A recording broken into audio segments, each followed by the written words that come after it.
He kissed me goodbye like everything was normal. But 10 minutes later I was tracking his GPS, straight to a hotel. He thought I was too pregnant, too fragile, too naive to notice. What he didn't know was that I'd already seen the late-night texts. The dual flower deliveries. The look in his eyes when he said her name instead of mine. So I showed up. 9 months pregnant. Holding our marriage certificate. And ready to end the lies with one slap. Vincent had been completely out of it today. He'd forgotten his keys twice, poured coffee into an empty sugar jar, and left his phone in the fridge. He said nothing about it, just gave me a sheepish smile, kissed the top of my head and kept moving like he was afraid standing still would give something away. It wasn't like him. Vincent Tellington was many things, calculated, charming, ambitious. But scattered was never one of them.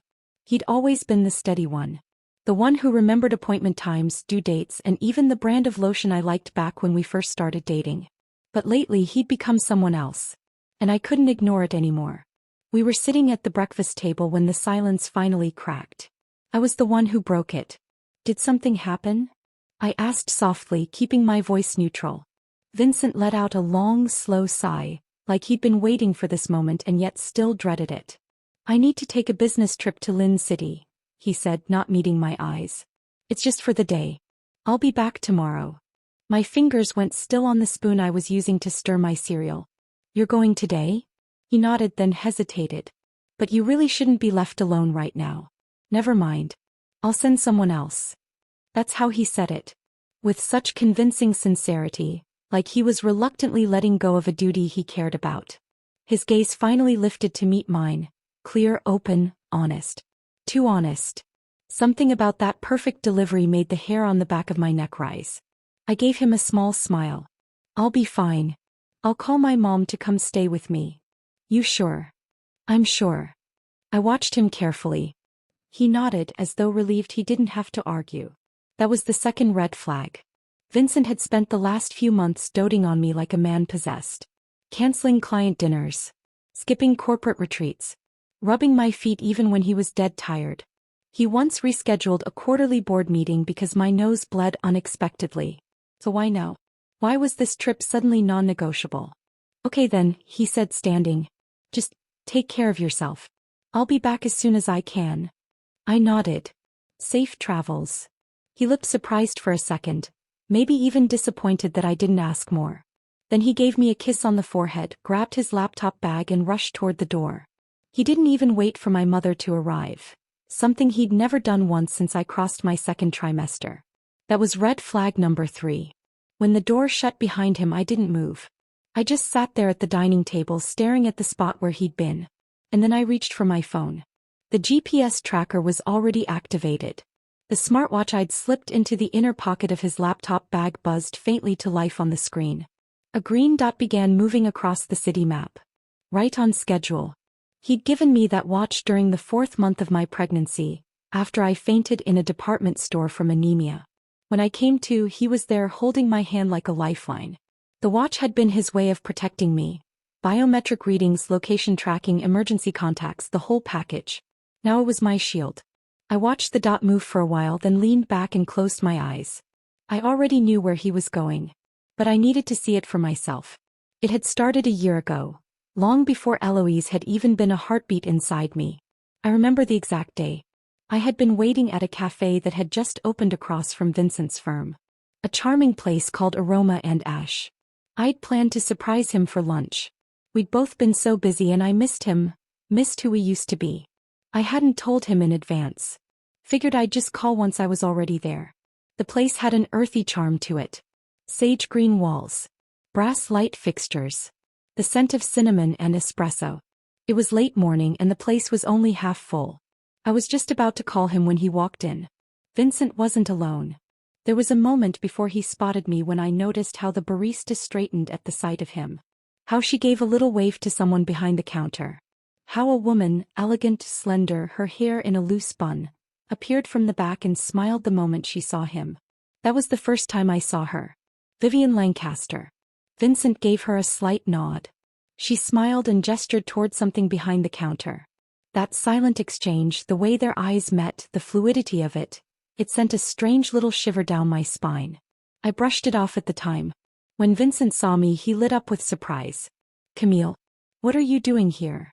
I came to have lunch with you, I said, standing to greet him. Why didn't you tell me you were coming downstairs? He rubbed his chest and gave a lopsided grin. I needed to clear my head. Work's been a mess. Coffee here's really good. And they make these cookies. He turned toward the counter. Sophie, another order of the cookies, please?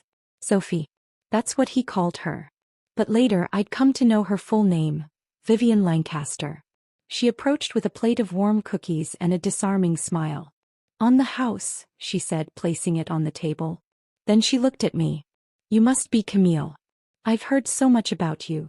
I smiled politely, but something twisted inside me. She didn't ask for my name. She already knew it. Vincent introduced me without hesitation. He greeted me naturally. The entire exchange was flawless, and somehow that made it worse. Back then I told myself I was imagining things. That I was being possessive. That not every woman who smiled at my husband was a threat. But then came the little things. The cookies he raved about weren't even on the menu. The cafe began sending personalized delivery baskets to his office. The receptionist started smiling too much whenever I walked in. And then one night I saw it. Vivian's name on his phone screen. Not Vivian. Not Miss Lancaster. Just Sophie. As if she needed a disguise. The message read, "If you had met me first, would you have married me?" He hadn't replied. But that didn't matter. As I had. And that night I sat on the edge of our bed and felt something inside me begin to crack. I didn't confront him. Not then. Because I needed to know the whole truth. Now today the dot had stopped moving. I zoomed in. Oakridge Grand Hotel. Room 1212. I didn't cry. I didn't rage. I simply leaned back on the couch and stared at the ceiling fan spinning above me. Vincent had always said he didn't want to become like his father. A man who chased shadows and forgot what he had. But somewhere along the way he had. He had someone who made him smile like I hadn't seen in months. Someone who gave him cookies not on the menu. Someone he was willing to lie for. And still he kissed me goodbye this morning like nothing was wrong. Maybe for him nothing was. I reached for my glass of milk and drank it slowly. My hand rested on my belly, feeling the faint flutter of Eloise moving inside. She's not even born yet, I whispered, and you already broke her home. But it wouldn't break me. Not this time. I pulled the blanket over myself, closed the GPS tracker, and stared out the window as the rain began to fall. It was 6 a.m. when I arrived at Oakridge Grand Hotel, my fingers wrapped tightly around two things. Our household registration book and our marriage certificate. Both official. Both binding. Both at one time sacred. Now they felt like paper shields against something that had already cut me open. I stood at the reception desk, my face calm but my heart pounding like a war drum. The young man behind the counter offered a trained smile. Courteous, professional, clueless. Good morning, ma'am. How can I help you? My husband checked in last night, I said, placing the two documents gently on the counter. His name is Vincent Tellington. I'd like to know which room he's staying in. He blinked, caught off guard by the directness. I'm sorry, but we can't release guest information without their permission. I figured you'd say that. I tilted my head slightly. Which is why I've brought these. I slid the marriage certificate forward. And this. I opened my ID wallet to reveal our matching addresses and photo IDs. He hesitated. Shifted awkwardly. Even so, hotel policy requires. If you won't tell me, I cut in, my voice cool, I'll call the police and file a report. My husband is missing, his phone is off, and I'm 9 months pregnant. Shall we go that route? His face lost color. He glanced around nervously, then leaned forward, his voice lowered. Please wait a moment, ma'am. I'll check for you right away. I exhaled slowly. My hand went to my belly automatically. Eloise shifted inside me, restless. Or maybe she sensed I was. 2 minutes later, the front desk attendant returned. Room 1212, he said quietly. Take the elevator to the 12th floor and turn right. It's at the end of the hall. Do you need assistance? I shook my head. I've already carried more than enough. Room 1212. I stood outside the door for 39 minutes and 17 seconds. I counted.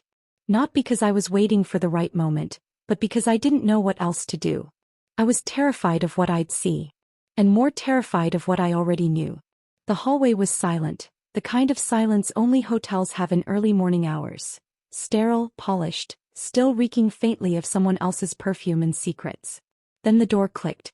It opened slowly without a sound. Vincent stood there, hands still on the knob, hair tousled, shirt untucked. Behind him, a pair of slender arms wrapped tightly around his waist. Vivian Lancaster. Her voice floated out, syrupy and soft. Vincent, thank you for tonight. I'll remember it for the rest of my life. She hadn't seen me yet. But he had. The moment our eyes met, the world snapped into perfect, excruciating focus. His face turned pale. His mouth opened slightly, then closed. He pulled away from her arms instantly, stepping forward, panic breaking through his features. Camille. I tilted my head slightly. Where's the car? He blinked. What? The car, I repeated, my tone even. Where is it? In the parking garage. Good, I said. Let's go. I turned. He reached out instinctively, trying to steady me as I stumbled slightly from shifting my weight off the wall. Don't touch me. The words sliced sharper than I meant them to, but I didn't take them back. His hand froze midair. Vivian appeared in the doorway, barefoot, wearing a red silk slip dress that clung to her frame like sin. She stood behind Vincent, her eyes wide, not with guilt but with defiance. Miss Ravenswood, she said evenly, there's no need for dramatics. Nothing happened. Not in the way you think. I stopped walking and slowly turned around. What did you just say? There's no need to act like you've caught us doing something filthy, Vivian continued, her chin raised. Vincent and I talked. There was no betrayal. No affair. He stayed because it was my birthday and I had no one else. If you have a problem, take it up with him. But don't insult both of us with assumptions. She was calm. Composed. And that made me furious. My hand moved before I could think. The slap rang out across the hallway like a gunshot. Vivian stumbled sideways, one hand flying to her cheek as her mouth opened in a gasp. You hit me, she shrieked, her voice an octave higher. I said nothing. My hand was already at my side again, trembling slightly. Vivian's eyes narrowed into slits. She stepped toward Vincent, hand raised to touch his shoulder, her lips trembling in a theatrical pout. Vincent. He turned away. Subtly. Almost imperceptibly. But enough that her hand fell into air. He didn't want her touch. His eyes met mine. Camille, he whispered, let's go home. My chest tightened. Home. Yes. Please. I'll explain everything. Let's just go. Vivian scoffed. You're seriously leaving with her after everything? She snapped. You said you didn't want to hurt her, but you're letting her humiliate both of us. Enough, Vincent said sharply, his voice finally finding edge. Stop talking. Her jaw dropped. Are you serious? He didn't answer. His eyes never left mine. I held his gaze for a long moment, then turned again. I didn't want to hear another word. We made it to the elevator in silence. He didn't try to touch me again. In that silence, something inside me unraveled. The moment I saw Vivian's arms around him, the intimacy, the comfort, something inside me cracked wide open. I thought I had prepared myself. I told myself again and again, it's just confirmation. You already know. Seeing it won't change anything. But it did. It shattered me. Because seeing it meant there was no going back. No excuse. No redemption. No maybe. Only the truth.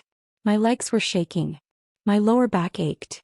I felt the weight of Eloise pushing down, heavy and insistent. Or maybe it was my own shame that felt like pressure on my spine. When we reached the ground floor, Vincent pressed the elevator button for the parking garage. I didn't look at him. In the back of my mind, I replayed Vivian's words. There's nothing filthy between us like you think. As if emotional intimacy didn't count. As if sharing a hotel room and waking up and it was clean. As if betrayal only counted when there was physical proof. When we reached the car, Vincent rushed ahead to open the passenger door for me. I got in without a word. And for the first time since we met, he looked completely lost. The ride home was a blur. He tried once to speak, but I turned away and stared out the window. That was enough to shut him up. When we pulled into the driveway, my mother was already outside. She looked confused at first, then concerned. She didn't say anything when she saw me wobble slightly as I got out of the car. Vincent tried to help again. Don't touch me, I said quietly. My mother caught my arm instead. She didn't ask what happened. She didn't need to. She simply guided me into the house like I was glass she was afraid might break. Vincent didn't follow. And I didn't ask him to.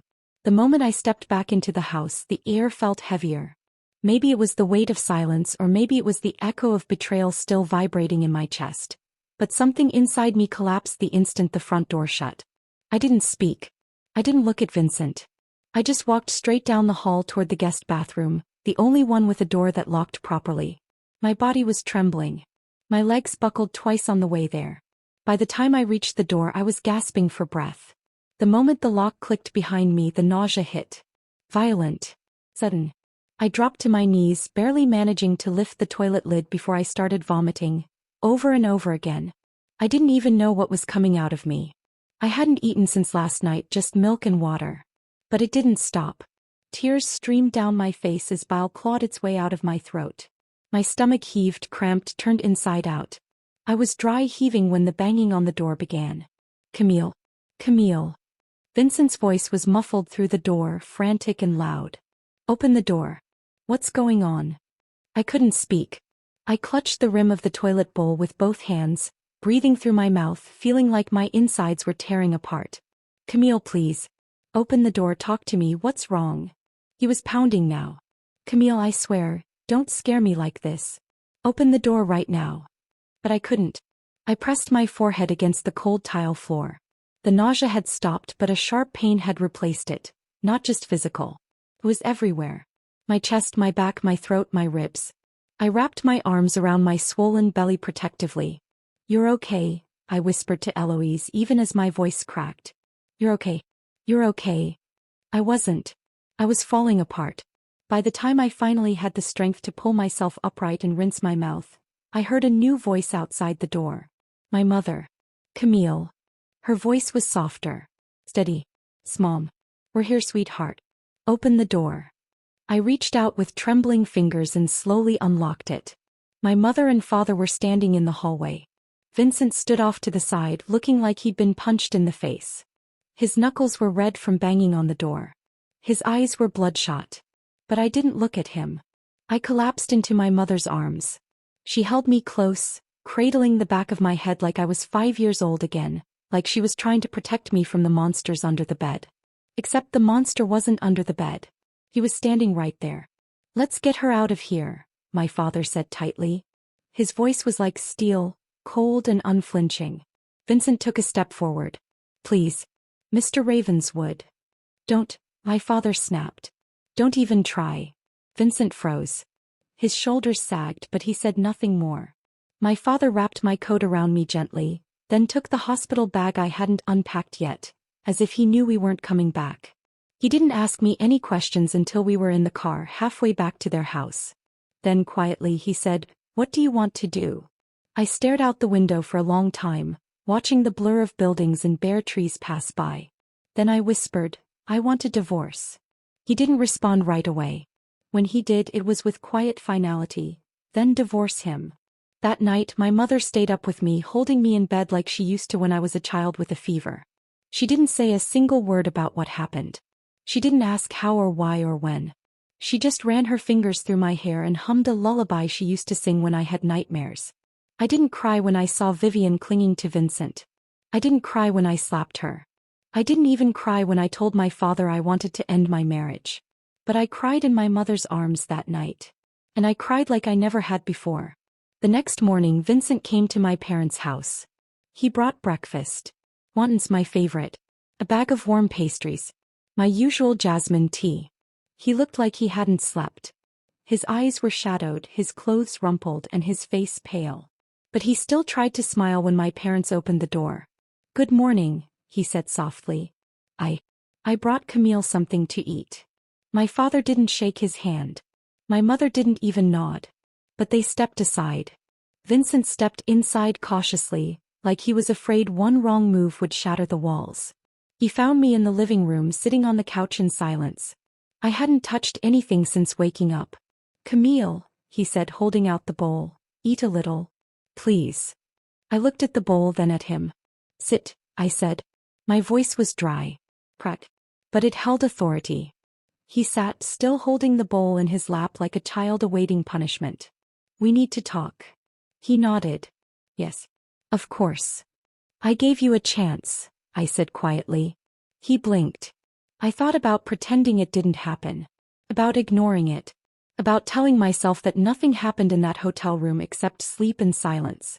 That maybe you'd been stupid but not unfaithful. Vincent's shoulders tensed. Camille. Don't interrupt me. He flinched. That night she sent you that message. If you'd met me first, would you have married me? You didn't answer. His eyes flickered. You didn't reply. But that silence said everything I needed to know. I didn't reply because I didn't feel that way. You didn't reply because you didn't want to deal with the truth, I snapped, cutting him off. Because the moment you answered, it would be real. You kept it floating, undefined, so you could stand on your precious moral high ground. I didn't cheat, he said, his voice strained. I swear to you, Camille. Nothing physical happened.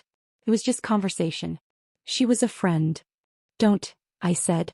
Don't insult my intelligence. He looked down, his throat bobbing as he swallowed hard. I didn't know who you were anymore, I whispered. Not when I watched you stand in that hotel room while another woman wrapped her arms around you. Not when you looked at me and didn't even say her name. Vincent leaned forward, the bowl trembling in his hands. I messed up. I know I did. But I didn't sleep with her. I swear to you. It was her birthday. She said she was alone. She just asked me to keep her company. I thought it was harmless. Harmless. I echoed, bitter laughter bubbling up. You lied to me. You left me here, 9 months pregnant, scared and aching and completely alone, to go make another woman feel remembered on her birthday. It wasn't like that. You chose her. His face crumbled. You chose her, I repeated. And now you're here trying to offer me breakfast like it can undo everything. I'm sorry, he whispered, his voice breaking. Sorry doesn't take it back. Camille, he said, setting the bowl aside. Please. I didn't realize how far things had gone. I let the lines blur. I didn't think you'd find out, and that makes me a coward. But I never meant to hurt you. I shook my head. But you did. I'll do anything. Then sign the divorce papers. His mouth fell open. Camille. Sign the papers. His hands curled into fists. You're not even going to give me a chance to fix this? I gave you all my chances, I said. And you spent them with her. He looked at me like he couldn't breathe. But our daughter. She's the only reason I'm still standing. He opened his mouth again. But this time I stood up. And I walked away. Vincent came back the next day. He didn't call in advance. He just showed up, same dark circles under his eyes, same pathetic plastic bag filled with store-bought pastries he thought would make a difference. As if sugar could undo betrayal. He stood awkwardly in the living room while my parents stared at him with stone faces. They didn't ask him to leave, not yet. They wanted to see what I would do. I sat in the armchair beside the fireplace, curled around a mug of warm water, wearing the oversized maternity sweater my mom had knit for me last winter. The one Vincent used to tease me about because it made me look like a walking marshmallow. I didn't feel like a marshmallow now. I felt like steel. Camille, he said quietly, stepping forward. I need to explain. You already did, I said, cutting him off. Please, he begged, just let me talk. You have to understand. Nothing happened between Vivian and me. That night, yes, I was with her. I was stupid. But we didn't do anything. We didn't cross any lines. We just talked. I looked at him. Talked. He nodded quickly. It was her birthday. She didn't have anyone in the city. She said she didn't want to be alone. I only stayed to keep her company. That's it. I swear to you, Camille. Nothing physical happened. You keep saying that like it's supposed to comfort me, I said. Like the absence of sex makes everything else acceptable. He flinched.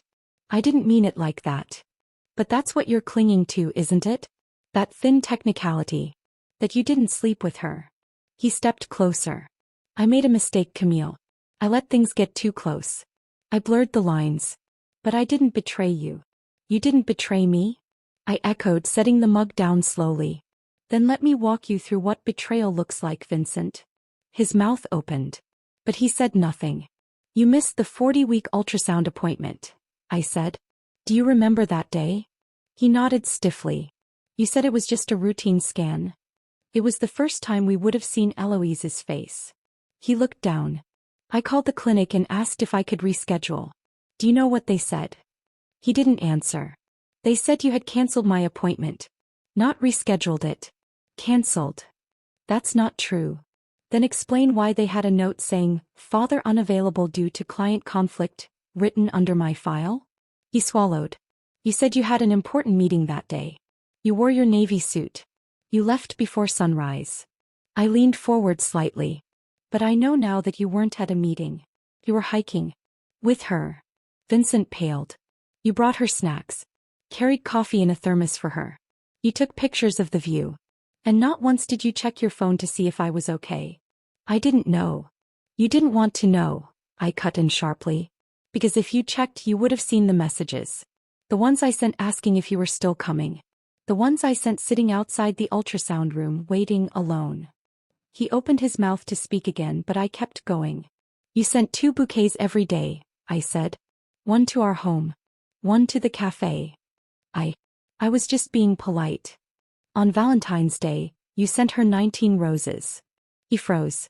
I found the receipt in your briefcase, Vincent. You sent her 19. You brought me 12. And you lied. You said the florist had run out. His face crumbled. She gave you a pair of cufflinks for your birthday, I continued. You wore them to our dinner. When I asked where you got them, you said your assistant picked them out. You didn't even blink when you lied. That night meant nothing. I watched her whisper to you across the restaurant, I said bitterly. She asked if she was the first to wish you a happy birthday. You said yes. He blinked rapidly. Camille, how do you? Because I was there, Vincent, I said. I went back. I saw her outside the hotel that night holding a bouquet. I asked the waitress where your boss went and she said, "Oh, she just left with her boyfriend. It's her birthday today." He looked stricken. You were following me? No, I said calmly. I was surviving you. His shoulders sagged. You said your shoulder hurt. That you'd been working too much. You smelled like ointment for weeks. I asked where you got it and you said you picked it up from the pharmacy. I narrowed my eyes. But it wasn't from the pharmacy, was it? Vincent's voice was a whisper. No. She got it for you from the hospital. She rubbed it into your skin. You let her. He shook his head. Camille. You voice chatted with her for 27 minutes on your way home every night, I said. That's 2,000 to 3,000 words a day. Do you even remember the last time you spoke that many words to me in one day? He opened his mouth. Nothing came out. The man she spoke to? The version of you she knew. I paused. That was the Vincent I fell in love with in college. The one who used to tell me every stupid little thought in his head. The one who was cheerful, spontaneous, a little ridiculous. I looked away. But that version hasn't been mine in a long time. Silence. Then I said the one thing I'd never admitted aloud until now. I tried to pretend. Vincent lifted his head slightly. I tried to pretend none of it mattered. That you were just being polite. That it was innocent. That I was overreacting. Camille. I told myself I was hormonal. I told myself I was insecure. I told myself I had no proof. My voice was rising now. And in doing that, Vincent, I betrayed myself. He shook his head. Don't say that. I hated myself for it, I said quietly.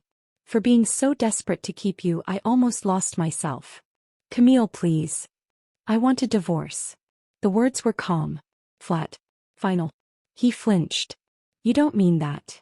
I do. He stepped forward. Camille, please. I know I messed up. But I love you. I love our child. I'll stop seeing her. I'll delete her number. I'll do anything. I'll cut all ties. Just don't leave. You already left, I said. You just never had the courage to admit it.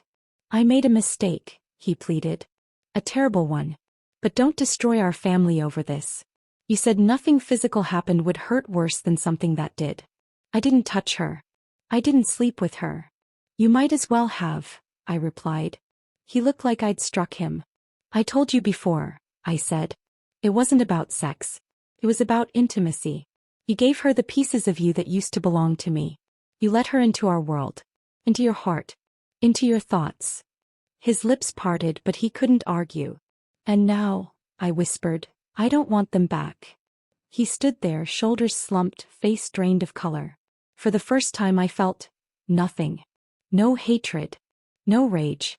Not even grief. Just distance. An enormous, permanent canyon that neither of us could cross again. I'll have the papers sent to your office, I said. Sign them. Camille. I didn't answer. I just walked away. I don't remember what I was holding, maybe the mug, maybe the bag of pastries Vincent had brought, but I remember the moment it all snapped. The noise of it hitting the floor wasn't loud. Just a soft thud, a shatter, a slow spill of soup that soaked into the carpet like the last of my patience bleeding out. Vincent was mid-sentence, still trying to explain for the 100th time that nothing happened. That his mistake didn't qualify as betrayal. That his intentions were good. That his conscience was clear. I brought you this, he said, lifting the container of congee. It's warm. You should eat something. I slapped it off the table. The lid cracked. The congee splattered across his chest and down his shirt like molten shame. Some of it hit the floor. Some of it hit his wrist. He flinched, stepped back. And then the mask dropped. His voice rose, sharp and loud. What more do you want from me? I stood still. He was breathing hard now. I've already admitted I was wrong. I've apologized. I told you I'd never see her again. I told you it wouldn't happen again. I told you I'll sign whatever you want. Why do you keep punishing me like this? What do you want, Camille? What do you want? I looked him straight in the eye, my voice soft, deadly still. I want you to stop disgusting me. Silence. It cut through the room like a knife. He blinked once. Then again. And then I saw something in his face I hadn't seen before. Not regret, not sadness, not love. Defeat. And then I collapsed. Everything after that was chaos. I remember the floor rushing toward me. The way my mother screamed. The sound of my father's footsteps pounding down the hall. Vincent shouting my name. Over and over. And then black. When I woke up, everything felt distant. My mouth was dry. My chest ached. My abdomen burned like fire. My body was weak, drained of all strength. A machine beeped steadily near my ear. The ceiling light above me was dimmed, casting long shadows across the hospital room. I turned my head slowly. My mother sat beside me, her hands clasped tightly, her face pale but composed. You're awake, she whispered, reaching for my hand. Don't move too much. My throat rasped. The baby? She's okay, she said. You both are. The doctors performed an emergency C-section. You lost a lot of blood, but they managed to stabilize you. Eloise is in neonatal care. She's healthy. A little small but strong. I closed my eyes, relief and pain battling for dominance in my chest. I was alive. And so was she. Just then I heard another voice. Familiar. Soft. Carefully gentle. Camille, my poor girl. I opened my eyes again. Catherine Tellington was standing by the door. Vincent's mother.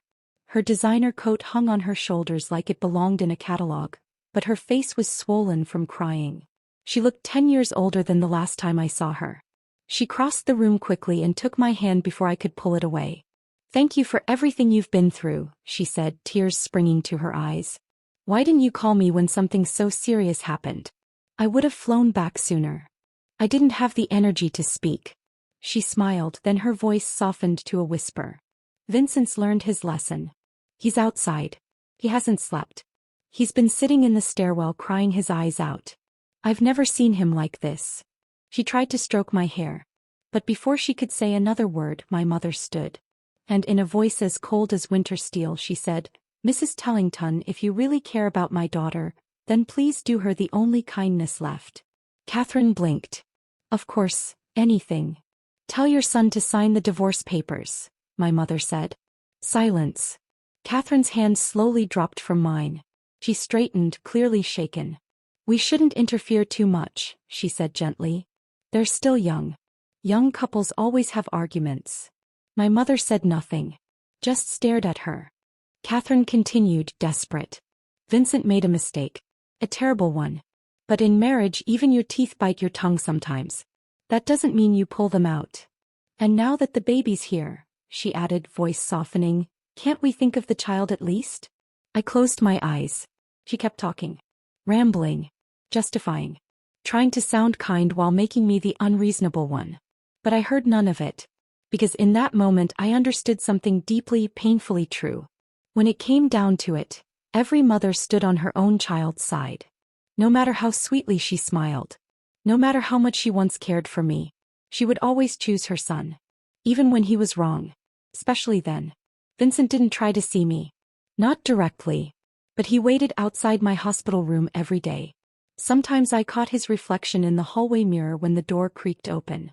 Sitting slouched on a bench. His hands clasped together. Staring at the floor like it held answers. My father refused to let him in. He didn't protest. He just sat. Day after day. Sometimes for hours.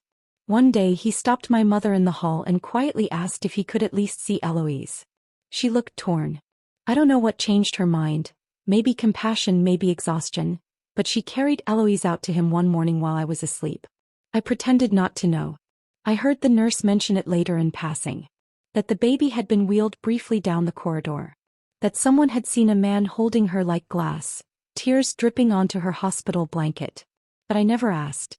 Because even if I let him hold her, I wasn't going to let him hold me. Catherine flew back to her estate the next evening. Vincent stopped visiting the hospital after a week. I thought it might bring me peace. But all I felt was silence. And in that silence I began to feel something unexpected. Power. They say strength is loud. Fierce. Full of fire. But mine was quiet. It looked like choosing to sleep with my back to the door. It sounded like silence when Vincent's name appeared on my phone screen and I didn't answer. It felt like stillness when Eloise cried in the middle of the night and I held her alone. Just me and her, heartbeat to heartbeat. She didn't need him to survive. And neither did I. I was sipping lukewarm tea, going through Eloise's vaccination schedule on my tablet when the phone rang. Catherine Tellington. Her name blinking across the screen felt like a ghost tapping gently on glass. Quiet but impossible to ignore. I considered letting it go to voicemail. I even hovered my finger above the red button. But something, maybe curiosity, maybe closure, made me answer. Camille, she said, her voice brittle with a forced calm. Can we talk? It wasn't a question. The Tellington estate looked the same. Too perfect. Trimmed hedges, manicured roses, and silence that weighed more than peace ever should. I stepped inside. The housekeeper took my coat like muscle memory, offering a sympathetic smile. I didn't return it. Catherine waited in the drawing room, perched on the edge of a velvet chair, her hands clenched tightly around a teacup that hadn't been touched. She didn't stand when I walked in. Thank you for coming, she murmured. I gave a polite nod and sat across from her. The table between us had always been metaphorical. Today it was real. I'm not sure how to start this, she said after a beat. Then start honestly, I replied. Her shoulders sagged and that was when I noticed. The pearls around her neck were uneven. Catherine Tellington never wore anything uneven. My marriage, she said quietly, is over. My stomach didn't drop. My pulse didn't spike. It was a statement I'd expected to hear one day. So I let her speak. Harold is filing for divorce, she continued. He's leaving me, for a woman 2 years younger than Vincent. There was the family legacy unfolding like a cursed script. I gave that man 40 years, Catherine whispered. 40 years of my life. And now I'm just... She stopped. Her mouth opened then closed. I didn't rush her. I waited. Finally her voice cracked. You understand me, don't you? It was a plea dressed in fragile dignity. But I didn't lean forward. I didn't take her hand. I simply looked at her. This woman who once told me marriage was sacrifice, who warned me that some men just stray and it was a wife's job to endure. I met her eyes and answered softly, get some rest. I should go. I stood. Catherine looked like she might reach for me but she didn't. There was nothing left to say. The air outside was crisp, the early spring chill brushing against my cheeks. I walked down the stone path without hurry. And then I heard him. Camille. His voice hadn't changed. Still deep, still hesitant. Still aching like an apology no one asked for. I didn't turn. Camille, please, Vincent said again, louder now. Can we just talk? I stopped at the gate. Then slowly I faced him. He looked tired. Not just from sleepless nights, though those were there too, but from the weight of consequences finally catching up to him. I didn't say hello. You came to see my mother? He asked. She invited me. He exhaled like he'd been holding it in for months. I didn't know she was going to do that, he said as if it mattered. I stared at him for a long moment. Then I tilted my head and asked the first question. If your father just had a close female friend, would you still feel for him? Or for your mom? Vincent froze. You know the answer, I said. He opened his mouth. Closed it again. And, I continued, why do you think he chose now to ask for a divorce?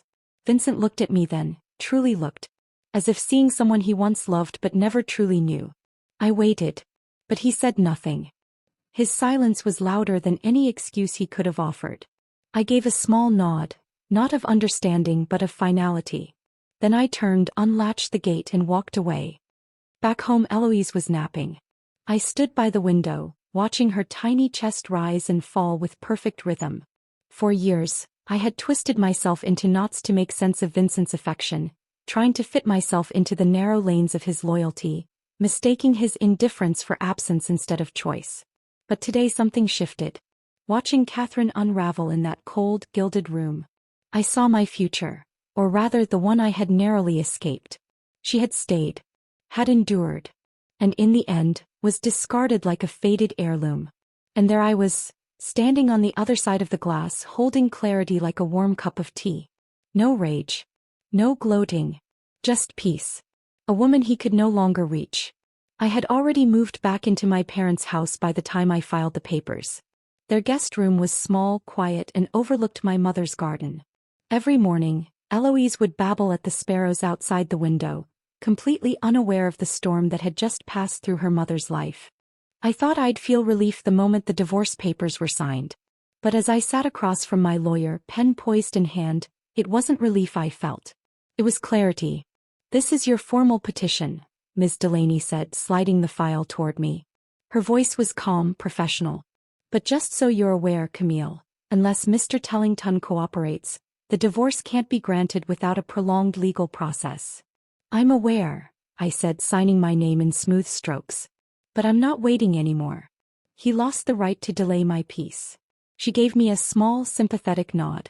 I'll have this submitted to the court today. When I stepped out of the office into the late afternoon sun, I didn't look back.